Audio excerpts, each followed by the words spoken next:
So hello student, कैसे हो आप लोग? सर आज की इस वीडियो में हम पढ़ने वाले हैं concept of elastic of demand.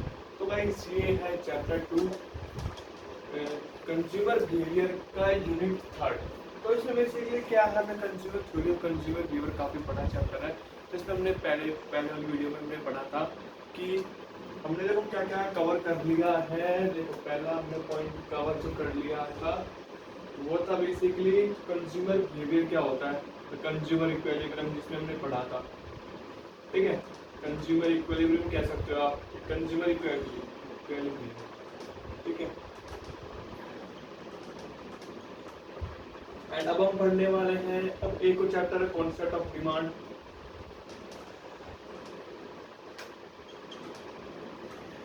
And ये थर्ड है इसका theory of concept of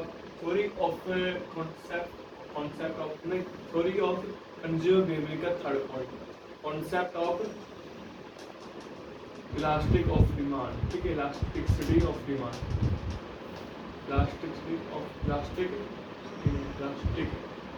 of demand. ठीक है, थोड़ा सा यहाँ पर इलास्टिक इलास्टिक इलास्टिक और इलास्टिसिटी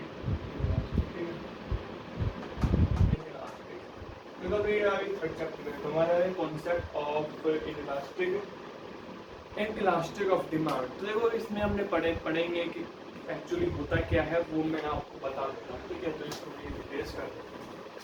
तो देखो आपने कॉन्सेप्ट ऑफ डिमांड में आपने एक चीज पढ़ी होगी कि जब प्राइस बढ़ता है या फिर घटता है तब डिमांड भी घटता है या फिर बढ़ता है। जैसे डिमांड मान लो प्राइस बढ़ेगा तो डिमांड घटेगी, प्राइस घटेगी तो डिमांड बढ़ेगी, मतलब इनवर्स, मतलब उल्टा चलता है। ठीक है, तो इसी को ही हम उसमें हमने कॉन्सेप्ट ऑफ डिमांड में पढ़ा था कि एक्चुअली होता क्या है। इसमें हम पढ़ेंगे कि इनको मेजर कैसे करना है, कैसे उनको पता लगाना है कि कितना बढ़ा है, कितना क्या हुआ है, वो सब कुछ मेजरमेंट को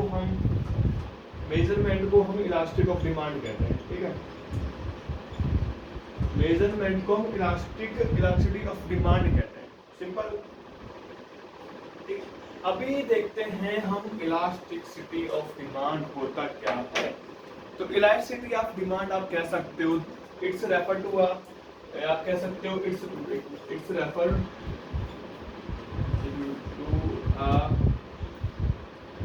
to a quantitative demand with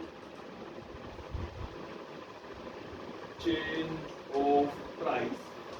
मतलब देखो अभी क्या है कि मतलब क्वांटिटेटिव डिमांड में कितना चेंज होगा जब प्राइस जो प्राइस है वो चेंज होगा। तो मतलब जो क्वांटिटेटिव डिमांड है वो कितनी चेंज होगी जब प्राइस चेंज होगा, तो उसे हम कहते हैं इलास्टिसिटी ऑफ डिमांड। ठीक है, इसको मेजर कैसे करते हैं वो हम देखेंगे अगर। ठीक है, वो हम देखेंगे अभी। तो देखो अभी क्या है, पॉइंट है इलास्टिसिटी ऑफ और इनइलास्टिक। तो इलास्टिक और इनइलास्टिक में मतलब क्या होता है, वो कहते हैं उसको फर्क क्या है दोनों में। देखो इलास्टिक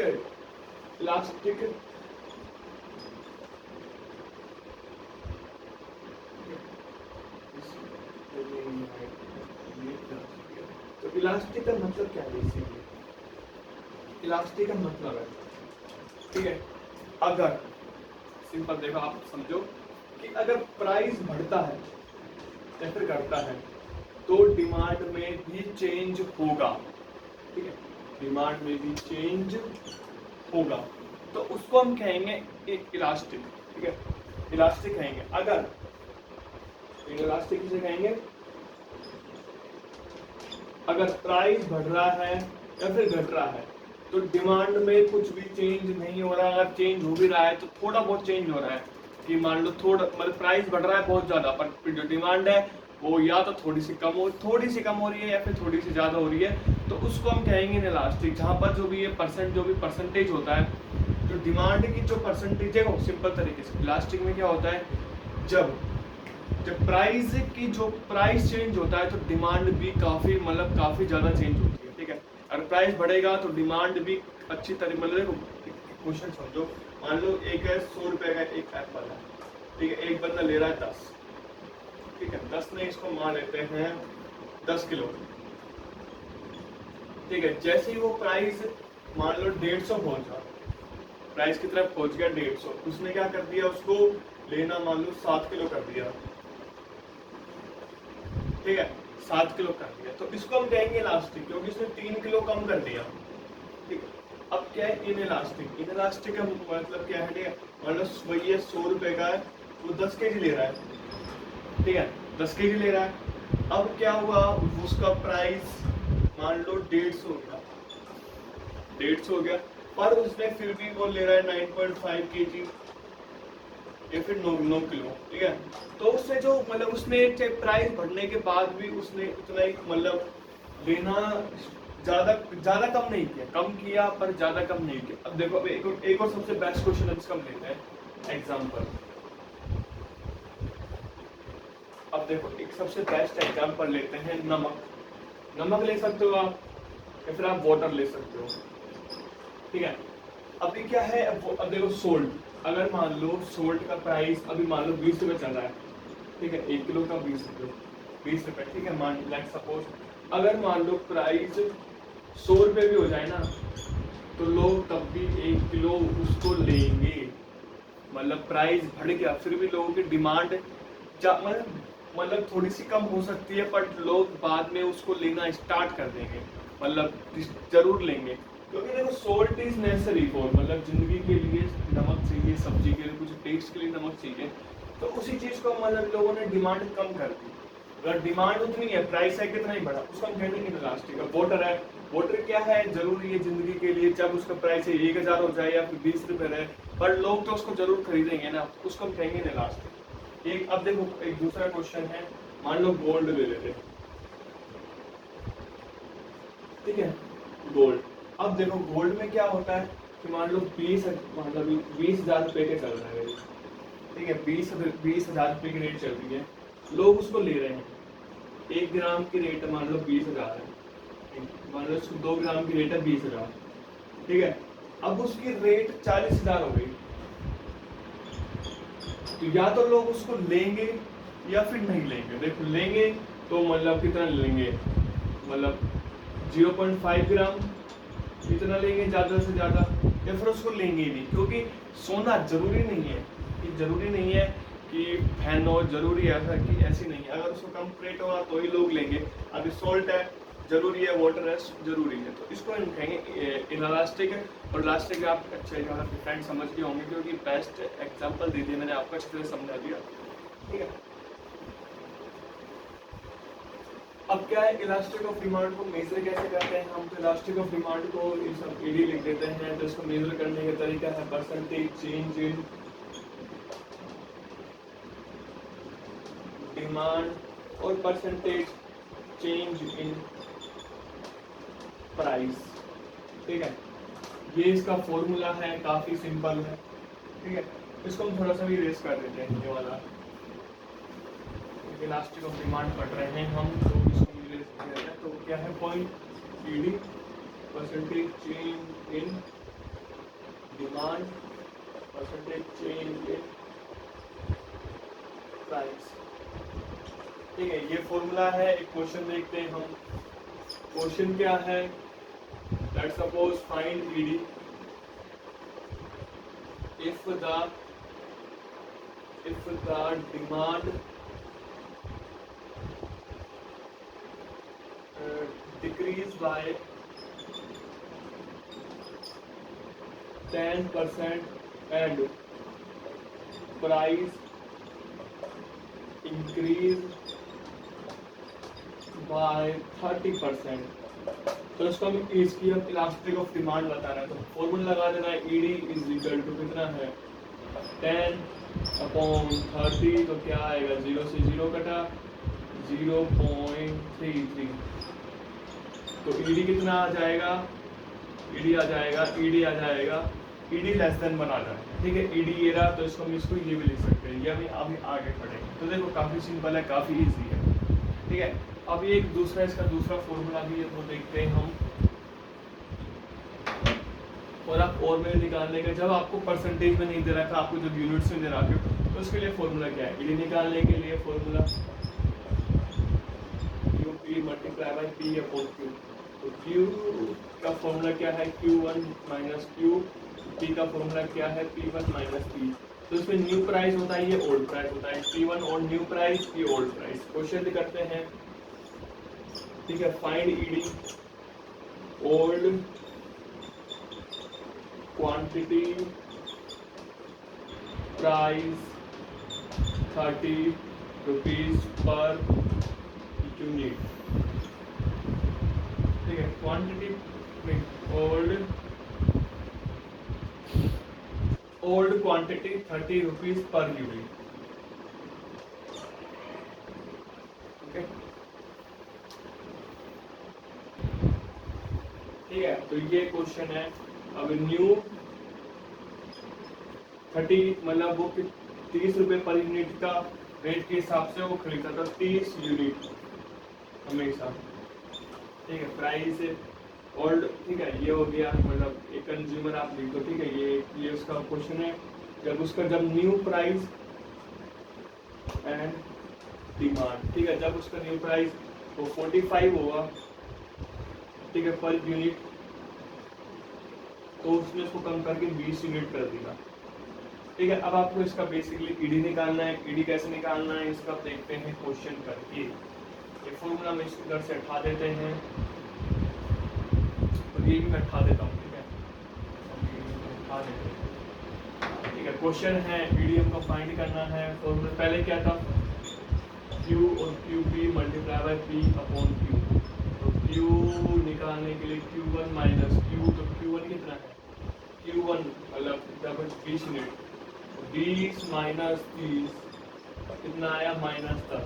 ठीक है, ऐसे निकालना है। ये कितना है 45, मतलब 45 माइनस 30 इक्वल टू 15, खत्म, ठीक है। ये निकल गया। अब जस्ट पुट कर दो इनकी वैल्यू को, माइनस 10 अपॉन 15 इंटू पी कितना है, पी है 30, मतलब ये ओल्ड वाला पी, ठीक है। और क्यू कितना है,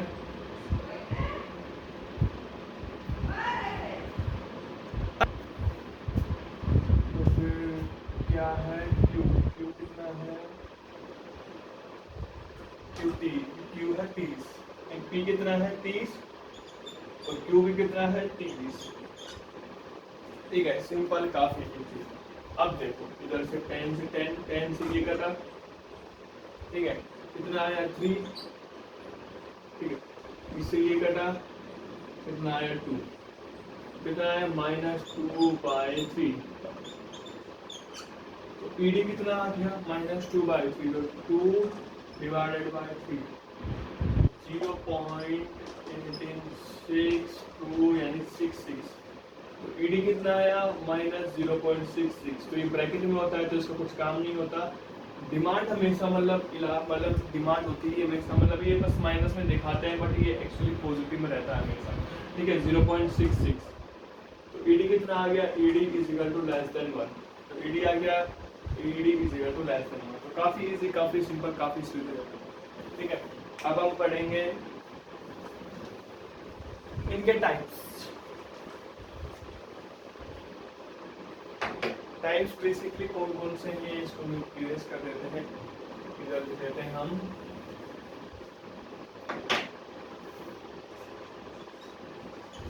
टाइप्स, ठीक है। पहला टाइप है रिलेटिव,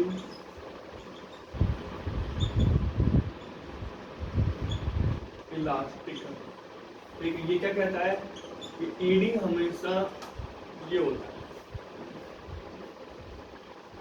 मतलब ईडी हमेशा, मतलब क्या होता है कि ईडी हमेशा इसमें बड़ा होता है, ठीक है, ठीक है। तो क्या कहता है, रिलेटिव ईडी हमेशा ईडी बड़ा होता है 1 से, ठीक है। अब इसका मतलब क्या होता है रिलेटिव इलास्टिक का, व्हेन, मतलब देखो आप क्या समझना है, व्हेन जब कोई भी डिमांड, जो डिमांड चेंज होती है ना, वो प्राइस, जब सिंपल आप समझो, व्हेन अ डिमांड, मतलब क्या कर सकता है, when a percentage change of demand is more than percentage change of price. मतलब क्या है, जब डिमांड और प्राइस में जब भी चेंज होता है ना, कि उसकी प्राइस बढ़ेगी घटेगी, तो उसमें क्या होता है, डिमांड की जो प्राइस है ना, जो डिमांड की जो परसेंटेज है वो ज़्यादा होती है, और प्राइस की परसेंटेज कम होती है, मतलब प्राइस कम कम बढ़ता है या फिर घटता है, ठीक है। और क्वांटिटी या तो ज़्यादा बढ़ेगी या फिर कम बढ़ेगी, उसको ही हम कहते हैं रिलेटिव इनइलास्टिक। आई होप आप समझ गए होंगे, ठीक है। अगर आप नहीं समझे तो ग्राफ से समझ सकते हो, ठीक है। मान लो ये ग्राफ है, ठीक है, प्राइस ये है, प्राइस ये है, ठीक है। अब आप समझो प्राइस की वैल्यू तब बढ़ी, प्राइस की वैल्यू तब बढ़ी, डिमांड की वैल्यू कितनी बढ़ गई, ठीक है, ठीक है, Q1 P1 P2। जब डिमांड की प्राइस की वैल्यू कम हुई, ठीक है, डिमांड की वैल्यू कितनी हो गई, ठीक है,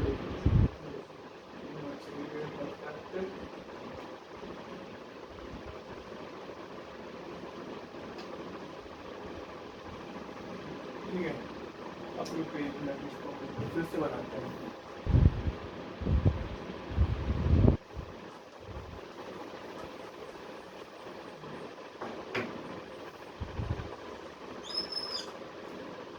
प्राइस की तरह है ये, यहाँ से प्राइस हुआ, अब क्या है, प्राइस की वैल्यू बढ़ गई,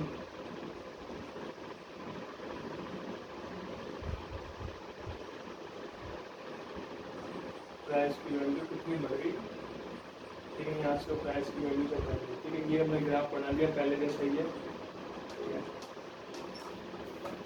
P1 P2। जब प्राइस की वैल्यू कम हुई, देखो अब ये जो है ना, अब ये देखो आप, प्राइस मतलब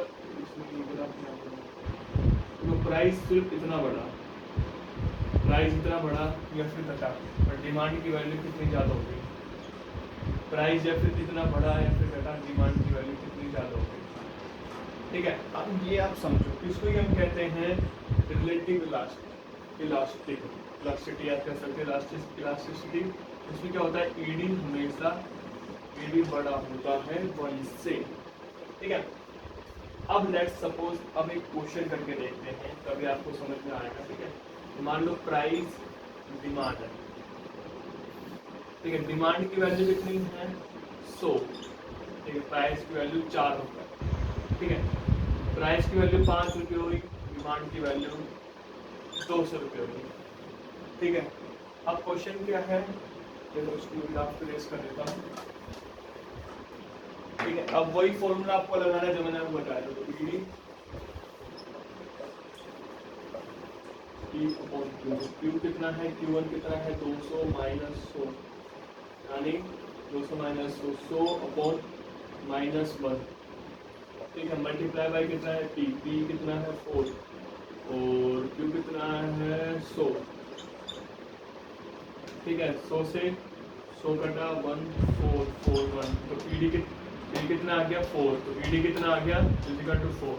अब यहाँ पे देखो ED बड़ा है 1 से, ठीक है, ये है रिलेटिव इलास्टिसिटी, ठीक है, ये आपको समझ में आ गया। अब दूसरा है रिलेटिव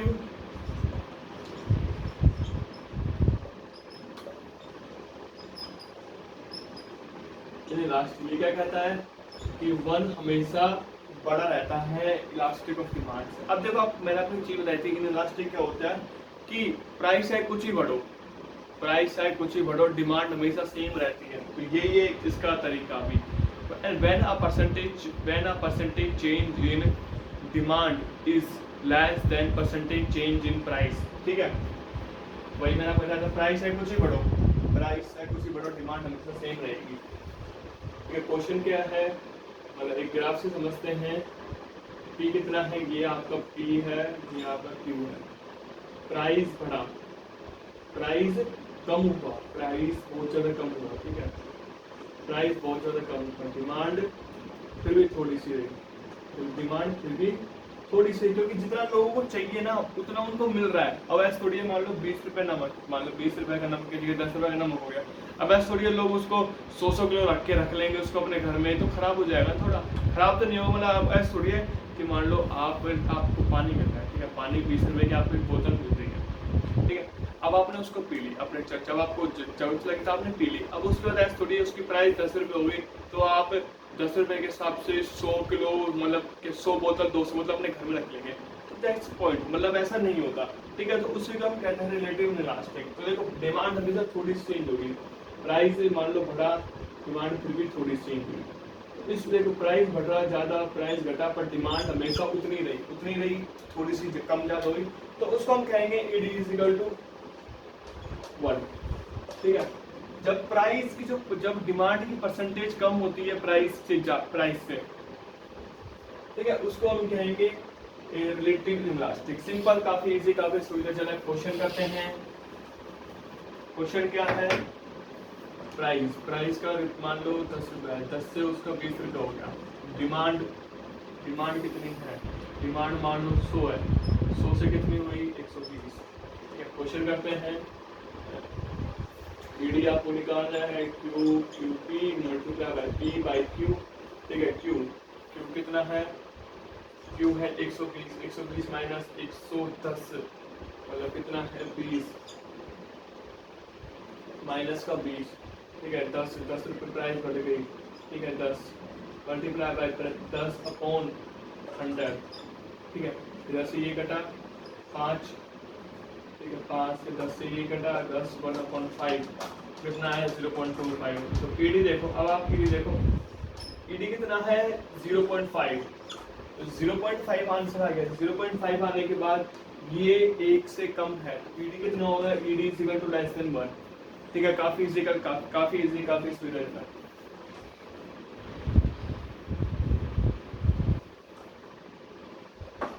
ठीक है। थर्ड पॉइंट क्या है?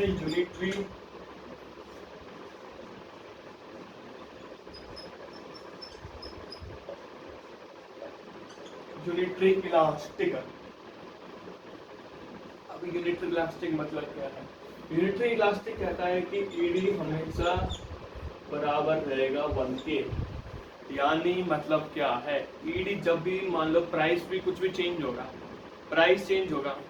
ठीक है, इसको आप कह सकते हो when a percentage change in quantity demand is equal to percentage change in price, so such that commodity called unitary elastic. ठीक है, सिंपल। इसको हम ये एक रेक्टेंगुलर हाइपरबोला बनाता है। रेक्टेंगुलर हाइपरबोला का मतलब क्या है? रेक्टेंगुलर हाइपरबोला जो होता है वो होता है कि जो भी मान लो कुछ भी उनका जो स्पेस होता है वो हमेशा इक्वल रहता है दूसरे स्पेस की तरह, मतलब उनका जो एरिया होता है ना वो हमेशा इक्वल रहता है। ठीक है, एक डायग्राम से समझते हैं तब आपको समझ में आ जाएगा। ठीक है, मान लो ये डायग्राम है, प्राइस ये रहा आपका P1 P2। ठीक है, प्राइस मान लो कम हुआ तो ये भी कम हुआ, प्राइस बढ़ा तो ये भी बढ़ गया। ठीक है, दोनों में सेम डिफरेंस है। ठीक है, ये सेम डिफरेंस को हम कहेंगे unitary elastic ED is equal to 1। अब क्वेश्चन में क्या है? क्वेश्चन देखते हैं। मान लो प्राइस का जो प्राइस है वो 10 रुपये, डिमांड कितनी? 100, प्राइस बढ़ा 20 तो डिमांड कितनी हो गई? 200। या फिर आप ले सकते हो यानी प्राइस कितना है? 10 रुपये, प्राइस हुआ 5, डिमांड 100 थी। ठीक है, डिमांड कितनी? प्राइस कम हुआ, एक मिनट, प्राइस कम हुआ, डिमांड बढ़नी चाहिए। ठीक है, एक मिनट। ठीक है, इस तरह का इसमें एक चीज गड़बड़ कर रहा था, वो मुझे भी अब पता लग गया, लेकिन एक चीज नहीं बन रही तभी तो इसमें। ठीक है, क्या है? इधर ये आपके लिए बन गया, प्राइस हमेशा ये। ठीक है, प्राइस कम हुआ तो डिमांड भी बढ़ गई, प्राइस बढ़ा तो डिमांड घट गई। इधर से ये डिमांड गई, ये ग्राफ बन गया। ठीक है, ये हो गया आपकी P1 P2, ठीक है, Q1 Q2। ठीक है, प्राइस दोनों में सेम डिफरेंस, ये भी same difference. That's a point. ये कहना चाहते हैं, मतलब ये मतलब इसका सिंपल ही तरीका है कि जब भी प्राइस है कितना ही बढ़ो डिमांड भी उतनी बढ़ेगी। ठीक है, मान लो प्राइस 10 रुपये है, सुबह 5 तो डिमांड भी कितनी हो गई? 200। ठीक है, क्वेश्चन करते हैं, क्वेश्चन से समझते हैं। ठीक है, ठीक है, क्वेश्चन क्या है? वही सेम फॉर्मूला लगा देते हैं हम इधर। तो मेरा Q कितना है? Q1 माइनस Q, तो 100 प्राइस -5 मल्टीप्लाई बाय, ठीक है, 5 माइनस 10, ठीक है, मल्टीप्लाई बाय प्राइस 10 अपॉन 100, 100 से 100 कटा, 10 से 10 कटा, इधर 1 इधर 1, ठीक है, इधर 2 इधर 5 इधर 2, एक मिनट इसमें थोड़ा सा गड़बड़ हो गया कुछ, इधर 10 5 माइनस 10 माइनस 5 इधर आ गया, ठीक है, जो प्राइस दिया 200 माइनस 100, ठीक है,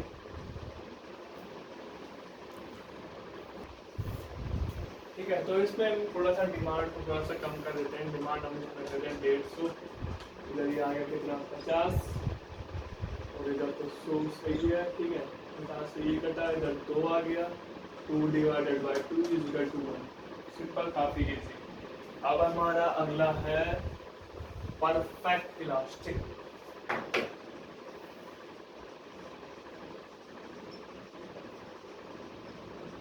तो अगर आपको इलास्टिक और इलास्टिक मतलब पता लग गया तो आपके सारे पॉइंट बिल्कुल इजी हैं।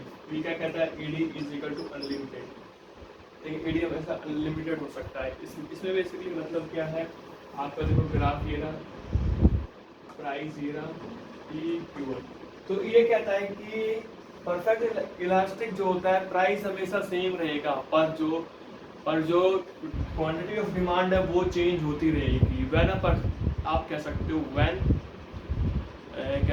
अ percentage change in quantity demand but no percentage change in price, so such that commodity called perfect elastic commodity, ठीक है, डिमांड कह सकते हो परफेक्ट इलास्टिक डिमांड। तो देखो इसमें क्या होता है, डिमांड हमेशा चेंज होती रहेगी, डिमांड या तो ये कभी ये हो जाएगी कभी ये हो जाएगी, ठीक है, इसको ही हम कहेंगे इधर से ये, कभी ये डिमांड हो जाएगी कभी ये डिमांड हो जाएगी, इसको हम कहेंगे परफेक्ट इलास्टिक। ये काफ़ी इजी काफ़ी सिंपल है। तो इसमें फॉर्मूला हम देख लेते हैं, प्राइस है 4, प्राइस है 4, डिमांड 100 से 150 हो गई, ठीक है, प्राइस 100 से 150 हो गई, तो क्यू पे कितना है -50, ये कितना है 0 मल्टीप्लाई बाय 4 अपॉन 100, ठीक है, 100 0 से आप करेंगे तो 200 माइनस इज इक्वल टू 0 तो नहीं आएगा, आप अनलिमिटेड कह सकते हो, ठीक है। अब क्या है, 0 को आप इससे डिवाइड करोगे तो पता ही नहीं क्या आएगा, ठीक है, अनलिमिटेड कहते हैं इसलिए हम इसको, तो काफ़ी सिंपल काफ़ी इजी, ठीक है, ये होता है परफेक्ट इलास्टिक, ठीक है। अब क्या है perfect in elastic, perfect in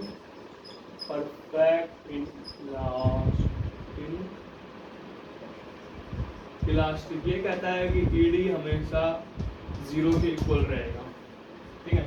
अब इसका मतलब क्या है, ये कहता है कि प्राइस चेंज होता रहेगा पर डिमांड हमेशा फिक्स रहेगी।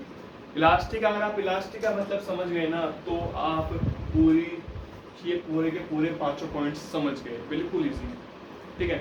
तो अभी क्या है, इनइलास्टिक क्या कहती है कि अगर प्राइस चेंज होता रहेगा पर डिमांड में कुछ भी फर्क नहीं पड़ेगा, तो आप कह सकते हो व्हेन मतलब कह सकते हो आप इफ द मतलब when there is no change in demand in quantity demand but the percentage change in price, ठीक है। तो so the such that commodity called perfect elastic, ठीक है। तो अब इसमें आप ग्राफ कह सकते हो, ग्राफ में आप देख सकते हो ये रहा आपका ग्राफ, ठीक है। ग्राफ क्या है, ये रहा, पर से प्राइस चेंज हुआ, प्राइस कम भी हुआ पर डिमांड हमेशा वही रही, P1, ठीक है, डिमांड हमेशा वही रही। ये है काफ़ी इजी काफ़ी सिंपल, ठीक है। ये आपको 5 पॉइंट इतने इजी है, काफ़ी सिंपल है, ठीक है। अब इसका भी एक क्वेश्चन करते हैं फिर आपको अच्छी तरह समझ में आएगा, ठीक है। क्वेश्चन क्या है, P प्राइस कितना है, 4 से 5 रुपया हुआ, और क्वांटिटी कितनी है 200 से 200 ही रही, ठीक है। तो Q तो बेसिकली PD कितना आ गया, PD कितना है 4 से 5 क्वांटिटी 0 अपॉन माइन प्लस का 1 मल्टीप्लाई बाय 4 अपॉन 200, ठीक है। 200 डिवाइडेड बाय 0 हमेशा 0 आएगा, PD कितनी हो गई 0, ठीक है। तो ये है काफ़ी इजी, काफ़ी मतलब इलास्टिसिटी ऑफ डिमांड के लिए कुछ मतलब टाइप्स। अब इनको एक डायग्राम में देखते हैं हम इनको।